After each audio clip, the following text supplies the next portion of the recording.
meow echoes from below us. Then another, and another. Glowing eyes flicker in the dark, dozens of them. The shadows move, like something alive is crawling around us. Nails scraping stone echo all around. Harper screams, Jake yells, "Run!" We run. My heart is slamming in my chest, my breath sharp and burning. The meows grow louder, almost human-like now, warped, twisted. They turn into something between laughter and crying. The ground feels weird beneath our feet, like something's shifting. I don't dare look back. We don't stop until we slam into my front door and rush inside, locking it behind us. In my room, in the quiet safety, I shakily check my phone. The last snap is different. It's not the one I took. It's an old black and white photo. A woman stands in the cemetery. Her face is sunken, her eyes hollow. Cats cling to her legs, surrounding her. She's staring and smiling. Harper turns ghost white. "I know her," she whispers. I whip around. "What?" "My grandma used to tell me stories. There was a woman, Margot Holloway. People called her the Cat Lady. My grandma said she wasn't just lonely. She did dark things. She believed she could steal time, take lives to extend her own." Jake tries to laugh it off, but his voice wavers. "This is insane." "Then how did that photo get on my phone?" I snap. Harper tries to delete it, but the phone won't let her. I don't sleep that night. The next day at school, I can't shake the feeling that someone's watching me. Every shadow feels darker, every whisper just out of reach, like they don't want me to hear. I need answers. I go to the library. Mrs. Holloway, the librarian, is at the counter, reading. Her silvery white hair is neatly tied back, and her hands move precisely as she flips the pages. As soon as I mention the pet cemetery, she stops. Slowly, she looks up. "You shouldn't have gone there, child." Her voice is soft, almost kind, but there's something off in her face, like I've seen it before. A chill slips down my spine, my phone buzzes, a snap from a new account. I hesitate, then open it. The same photo, but now the old woman's smile is wider, she's closer. I gasp. My phone nearly slips from my hands. I slowly raise my head. Mrs. Holloway is staring at me. Her lips twitch upward, then she winks. My phone drops. The air in the library thickens, like it's hard to breathe. The fluorescent lights flicker, buzzing in my ears. The shadows around my feet stretch, like they're reaching for me. Mrs. Holloway's eyes, they're glowing. I turn and run. I don't stop until I'm outside, gulping cold air. My phone buzzes again. I don't want to look, but I do. The picture has changed again. She's even closer now. And this time, I'm in the photo too. A cat slinks past my feet, its tail brushing my ankle. I freeze. Its meow doesn't sound right. It's deep, trembling, like laughter. My phone buzzes one last time. 9 lives. Elena, you only have one.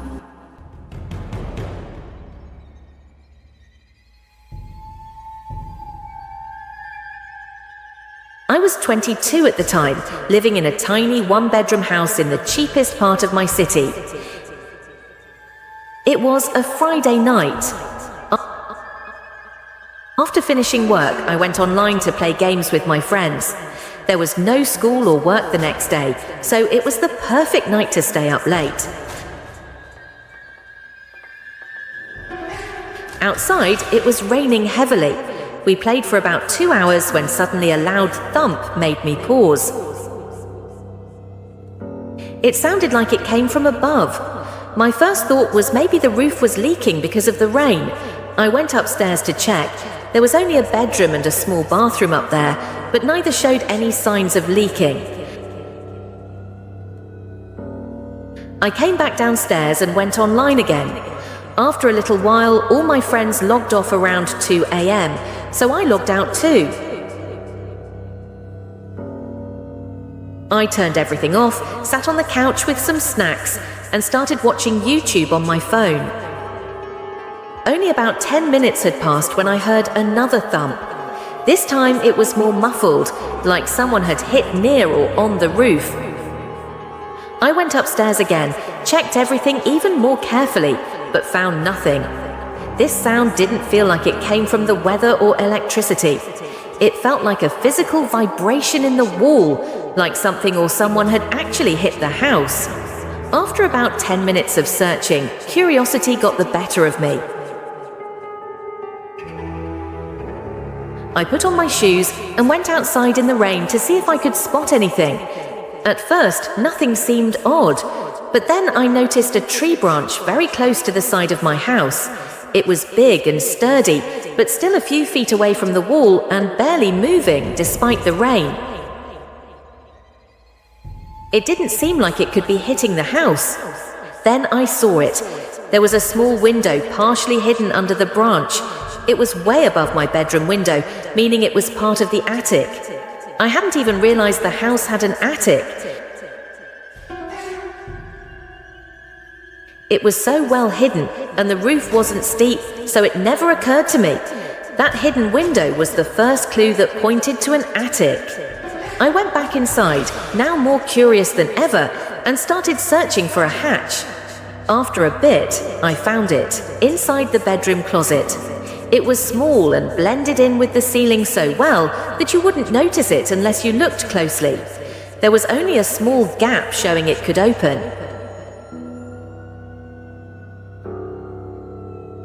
I stood on a box and opened the hatch. An old rusty ladder fell down, and with it came a rotten foul smell that hit me hard. Then another faint thump came from above. I realized the attic was very small, barely 2 feet high. I slowly climbed the ladder and peeked inside. It was a narrow, dark tunnel, and at the very end of it, right by the window, a person was crouched down on all fours, staring straight at me. Music playing. I was so terrified I nearly fell off the ladder. I jumped down and ran outside. Once I got to the driveway, I called 911. The police came and caught the man. He was just a homeless person. They said he had climbed the tree and entered through that tiny window and had been hiding there for at least a week. I hadn't even known he was there. It was so bizarre that it was hard to believe. I moved out not long after that.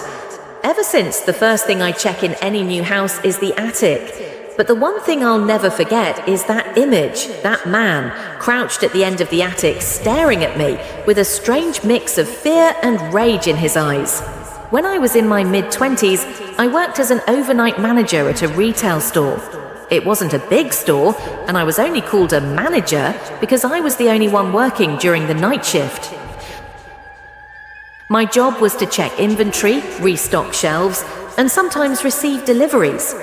I actually liked the job. It was peaceful and never felt like a burden, until one night when something truly strange happened.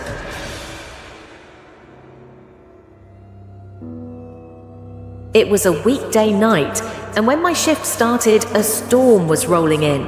Within the first hour, the rain had picked up, and the wind was howling so loud it echoed through the building.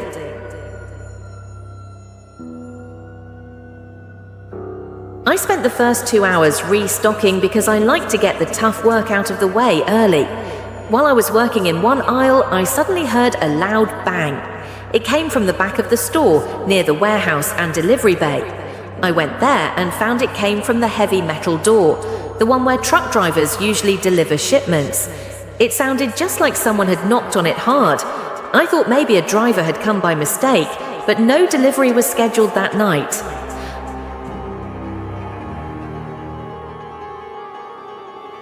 I opened the door, and a blast of cold air and rain hit me in the face.